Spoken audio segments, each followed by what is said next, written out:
Today is Tuesday, July 5th. What to know about a shooting at an Independence Day parade. And people elsewhere protesting the reason 8 police officers opened fire. Also, what a WNBA star wrote to President Biden from inside a Russian prison. Plus, what type of location data Google now says it'll automatically delete. What type of devices replaced fireworks shows in some cities this year. And which movie is breaking new records at the box office. We'll tell you those stories and much more news to know next. Welcome to The Newsworthy. All the day's news in around 10 minutes. Fast, fair, fun, and on the go. I'm Erica Mandy. Thanks so much for being here. You ready? Let's do this. Well, unfortunately, we start today with news of another mass shooting. This one happened during a 4th of July parade in a suburb of Chicago called Highland Park, Illinois. A gunman on a nearby rooftop opened fire on the crowd with what police are calling a high-powered rifle. At least 6 people were killed and at least 30 more were hurt between the ages of 8 and 85. Police say a person of interest is now in custody, although it's not clear if that's definitely the shooter. Investigators also haven't said exactly what motivated the person, but they initially called it completely random. Several cities in Illinois canceled their 4th of July celebrations in response to this shooting. And the governor of Illinois said he was furious that children and families had been traumatized, saying, quote, "We as a nation deserve better." Over in Akron, Ohio, protests have gotten especially heated over another deadly shooting, this one at the hands of police officers. Protesters are upset after seeing body camera videos of the shooting that were just released. Those videos show 8 police officers firing dozens of times at a 25-year-old black man named Jayland Walker. It started when officers tried to pull him over for some kind of traffic violation. But Walker didn't pull over. He led police on a 6-minute chase. During that time, officers say they heard a shot and saw a flash coming from Walker's car. Eventually, he jumped out of the moving car. Police ran after him for just a few seconds. Then when Walker turned toward the officers, they opened fire. At that time, Walker was not armed. But police say they later found a handgun and a loaded magazine in his car. The local police union says the officers thought there was an immediate threat of danger, so once an investigation is complete, the union says their actions will be found justified. For now, the 8 officers who were involved are on paid leave, which is standard in these cases. But activists want to see more accountability. They say it shouldn't have taken so many bullets to neutralize the threat, and some say Walker wasn't a threat in the first place. Over the weekend, what started as a peaceful march with hundreds of protesters ended up getting violent. The mayor of Akron says protesters broke windows and caused serious property damage. Then police in full riot gear fired a dozen tear gas canisters to clear the crowds. A state of emergency was issued last night, meaning there was an overnight curfew and the fireworks celebration was canceled. The American basketball star, who's been in a Russian prison for nearly 5 months now, is pleading for help. Remember, WNBA player Brittney Griner has been detained since February when Russian authorities say they found vape cartridges with illegal cannabis oil in her luggage. Her trial started on Friday. And yesterday, President Biden received a handwritten letter from Griner asking that he not forget about her. The Griner family released some parts of that letter that show she wrote, quote, "I'm terrified. I might be here forever," and asked that Biden do everything he can to bring her home. In response, a spokeswoman for the National Security Council said the U.S. government is already working aggressively, using every available means to negotiate her release. Griner faces up to 10 more years in prison. Legal experts say she is likely to be convicted, even though the U.S. has said she's been wrongfully detained. Meanwhile, Russia has gained some major ground in eastern Ukraine. Ukrainian forces say they were forced to retreat from a city, giving Russia control over the whole Luhansk region.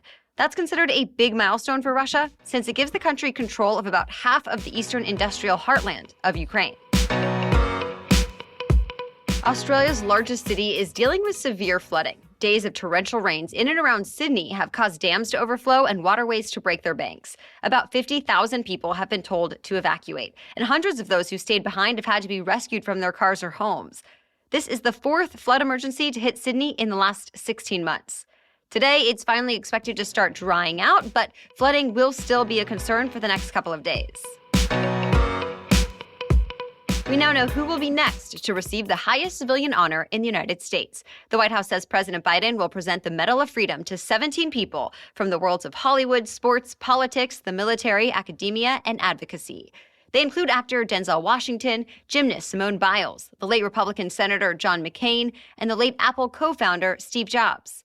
Biden will also recognize the New York City nurse who received the very first COVID-19 vaccine dose outside of trials. The president says all of the honorees have overcome significant obstacles to achieve impressive accomplishments and blaze trails for future generations. These are the first medals of freedom Biden has given out since he became president. All of the recipients will be officially honored at the White House this Thursday. We are talking Google data, what took the place of fireworks in some cities, the top movie of the weekend, and more news, plus Trivia Tuesday, next. But first, a quick break for our sponsor, ZocDoc. I think it's so important to advocate for yourself when it comes to your medical care. I'm definitely the type of patient that comes in with my list of questions because, let's face it, no one knows what I'm experiencing or what I need better than me.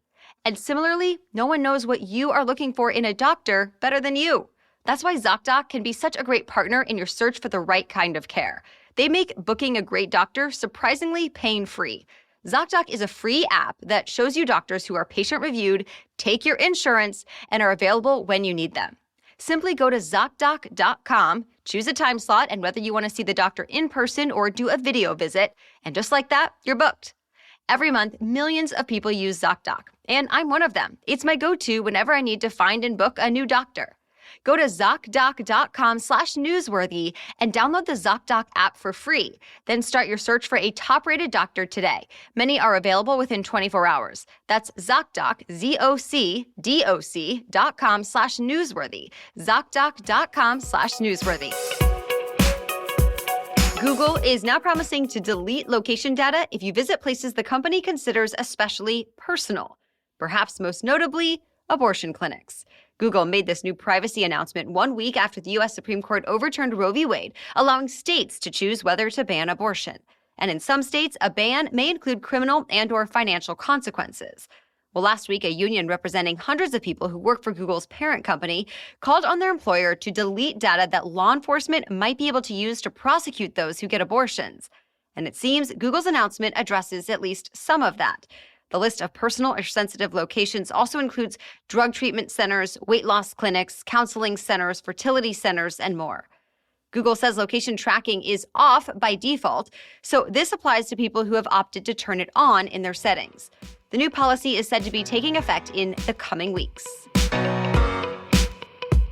The 4th of July holiday weekend was a busy one for travel. TSA estimates the number of people who went through airports on Friday alone set a new record for the busiest day since the start of the pandemic.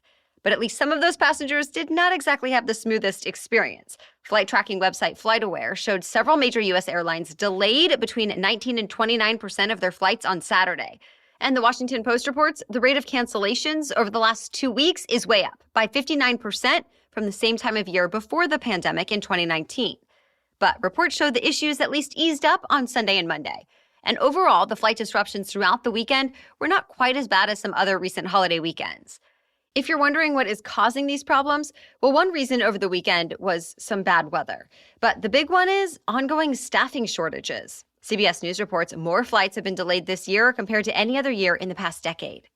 By the way, we did a little unscientific Instagram poll yesterday asking you if you ran into any flight issues over the holiday weekend if you did travel. So far, at least, 14% of you who responded said you dealt with delays or cancellations. About 40% said all went smoothly. Close to half of you said you chose to drive to the destination instead. Well, some American cities decided to ditch the fireworks shows this year and go for a more high-tech option instead: drones. Just a few of the places that made the switch include Galveston, Texas, North Lake Tahoe, California, and Lakewood, Colorado. This option is more expensive, but the drones are billed as safer, cleaner, and more customizable. The Tahoe City Downtown Association, for example, said it was hoping to avoid noise pollution, impacts to the lake, and an increased risk of fire at a time when the wildfire risk is already high. In some places, drones flew into shapes like the Statue of Liberty and the American flag. Others simulated a fireworks display. The American Pyrotechnics Association says it's not too worried about this competition. The group's executive director told Reuters that drones lack the multi-sensory experience people love with fireworks, like the smoke smell and the explosive crackle. Still, drones are a new option now for a visual spectacle. A kids' movie set new records at the box office this weekend. Minions: The Rise of Gru made an estimated $125 million for its 4-day opening weekend. That means the Despicable Me prequel had the biggest 4th of July opening of all time. And it also became the biggest debut for an animated movie since the pandemic began.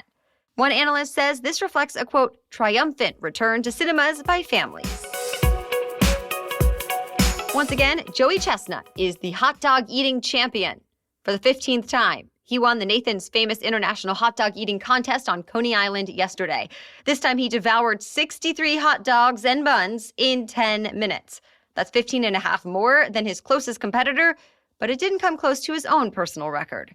As for the women's contest, Miki Sudo won her 8th championship with 40 hot dogs and buns in 10 minutes.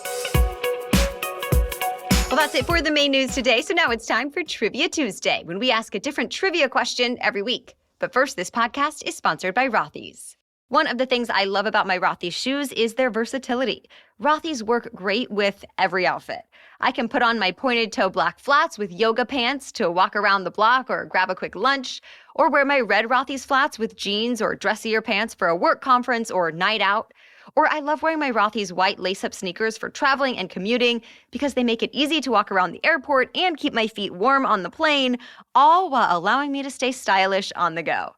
And really, I can wear any of my Rothy's shoes in any of these scenarios and beyond. They're all comfortable, they're all cute, and they all bring me compliments almost every time I wear them. Plus, you know that I love Rothy's focus on sustainability. So, your new favorite shoes are waiting. Discover the versatile styles you can wear absolutely anywhere and get $20 off your first purchase at rothys.com/newsworthy. That's ROTHYS, rothys.com/newsworthy for $20 off your first order. rothys.com/newsworthy. Okay, now back to Trivia Tuesday. Today's trivia question is, who is considered the first female self-made millionaire in the United States? You can answer the question and play along on Instagram. Just find and follow us at NewsworthyPod and look for the trivia quiz in our Instagram stories today. As for last week's trivia question, how many colors are there in a rainbow? The answer is 7. Officially, the rainbow color order is red, orange, yellow, green, blue, indigo, and then violet. Isaac Newton was the first person to observe the full rainbow of light split by a prism during the 17th century, and he was the one who labeled the 7 unique colors. So how are rainbows formed exactly? Well, in a natural way, they happen when sunlight passes through the water droplets in the sky that make the light refract and reflect. Because of that, your chance of seeing a rainbow is highest on sunny, rainy days.